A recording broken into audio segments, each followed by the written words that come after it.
ಇವರ ವಯಸ್ಸು 83 ವರ್ಷ. ಬೆಳಗ್ಗೆ ಬೈಕ್ ಹಿಡ್ಕೊಂಡು ಮನೆಯಿಂದ ಹೊರಟ್ರೆ ರಾತ್ರಿ 8 ಗಂಟೆಗೆ ಮತ್ತೆ ಮನೆಗೆ ಬರೋದು. ಹಳ್ಳಿಯ ಶಾಲೆಗೆ ತೆರಳಿ ಬಡ ವಿದ್ಯಾರ್ಥಿಗಳಿಗೆ ಯಾವ ಸ್ಕೀಮ್ನ ಅಡಿಯಲ್ಲಿ ಸರ್ಕಾರದ ಸ್ಕಾಲರ್ಶಿಪ್ ಸಿಗುತ್ತೆ ಅಂತ ಮಾಹಿತಿ ನೀಡೋದು ಮಾತ್ರವಲ್ಲದೆ ಬಡ ವಿದ್ಯಾರ್ಥಿಗಳಿಗೆ ಸ್ಕಾಲರ್ಶಿಪ್ ತೆಗಿಸಿ ಕೊಡುವ ತನಕ ಕೆಲಸ ಮಾಡ್ತಾರೆ. ಹೀಗೆ ಕಳೆದ 25 ವರ್ಷಗಳಿಂದ ಇವರು ಬಡ ವಿದ್ಯಾರ್ಥಿಗಳಿಗೆ ಸ್ಕಾಲರ್ಶಿಪ್ ತೆಗಿಸಿ ಕೊಟ್ಟಿರೋದು 20 ಕೋಟಿ ರೂಪಾಯಿ. ವಾಹ್, ಗ್ರೇಟ್ ಅಲ್ವಾ?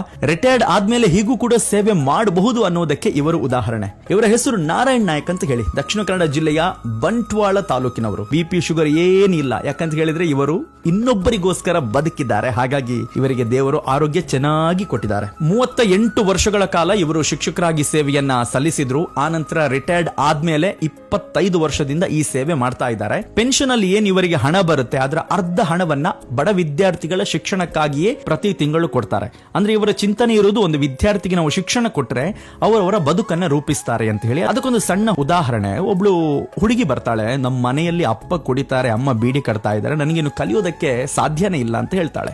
ನಾರಾಯಣಕ್ಕೆ ಹೇಳ್ತಾರೆ, ನೀನು ಎಷ್ಟು ಕಲಿತೀಯ ಅಷ್ಟು ನಾನು ನಿಮಗೆ ಓದಿಸ್ತೇನೆ, ಬಟ್ ನೀನು ಓದ್ಬೇಕು ಅಂತ ಹೇಳಿ. ಇವತ್ತು ಆ ಹುಡುಗಿ 70,000 ಸಂಬಳ ಪಡೆಯುವ ಒಂದು ಜಾಬ್ ನಲ್ಲಿ ಇದ್ದಾರೆ. ನಾರಾಯಣಕ್ಕೆ ಹೇಳ್ತಾರೆ, ನಾನು ಅವಳಿಗೆ ಅವತ್ತು 10,000 ಕೊಡ್ತಾ ಇದ್ರೆ ಸ್ವಲ್ಪ ದಿವಸಕ್ಕೆ ಸಾಕಾಗ್ತಾ ಇತ್ತು, ಬಟ್ ನಾನು ವಿದ್ಯೆ ಕೊಟ್ಟ ಕಾರಣ ಅವಳು ಬದುಕು ರೂಪಿಸಿಕೊಂಡಿದ್ದಾಳೆ ಅಂತ ಹೇಳಿ. ಹಾಗಾಗಿ ಇದು ಒಂದು ಹುಡುಗಿಯ ಕಥೆಯಲ್ಲ, ಈ ತರ ಹಲವಾರು ವಿದ್ಯಾರ್ಥಿಗಳಿಗೆ ಅವರ ಶಿಕ್ಷಣವನ್ನ ಪೂರೈಸುವುದಕ್ಕೆ ನಾರಾಯಣ್ ನಾಯಕ್ ಅವರು ಸಹಾಯ ಮಾಡಿದ್ದಾರೆ. ಕೇವಲ ವಿದ್ಯಾರ್ಥಿಗಳು ಮಾತ್ರ ಅಲ್ಲ, ಕಾರ್ಮಿಕರಿಗೆ ಕಾರ್ಮಿಕರ ಕಾರ್ಡ್ ಮಾಡಿಸೋದಿರಬಹುದು, ಅಂಗವಿಕಲರ ವೇತನ ಪಡೆಯೋದಕ್ಕಿರಬಹುದು, ಇತರ ಸಮಾಜದಲ್ಲಿ ಯಾರೆಲ್ಲ ಬಡವರಿದ್ದಾರೆ ಅಥವಾ ಸಹಾಯ ಬೇಕು ಅಂತ ಹೇಳ್ತಾರೆ ಅವರಿಗೆಲ್ಲರಿಗೂ ಕೂಡ ಇವರು ಸಹಾಯ ಮಾಡ್ತಾರೆ. ಇನ್ನು ಇವರದ್ದೊಂದು ತುಂಬಾ ಸ್ಪೆಷಾಲಿಟಿ, ಯಾರಾದ್ರೂ ಇವರಿಗೆ ಒಂದು ಸನ್ಮಾನ ಮಾಡಿ 10,000 ಕೊಟ್ರೆ ಅದಕ್ಕೆ ಇನ್ನು 10,000 ಸೇರಿಸಿ ಯಾವುದಾದ್ರೂ ಒಂದು ಶಾಲೆಯ ಅಭಿವೃದ್ಧಿಗೆ ಅದನ್ನ ಬಳಕೆ ಮಾಡ್ತಾರೆ. ಎಂತಹ ಒಂದು ಗ್ರೇಟ್ ಪರ್ಸನಾಲಿಟಿ ಅಲ್ವಾ? ಹಾಗಾಗಿ ನೀವು ವಿದ್ಯಾರ್ಥಿಗಳು ಯಾರಾದ್ರೂ ಈ ವಿಡಿಯೋ ನೋಡ್ತಾ ಇದ್ರೆ ನಾರಾಯಣ್ ನಾಯಕ್ ಅವರ ಕೆಲಸಕ್ಕೆ ನಿಮಗೆ ಸಹಾಯ ಮಾಡಿದ್ರೆ ಅವರನ್ನ ಪ್ರಶಂಸೆ ವ್ಯಕ್ತಪಡಿಸಿ. ಯಾಕಂತ ಹೇಳಿದ್ರೆ ಬದುಕಿದ್ದಾಗ ಹೊಗಳೋಣ.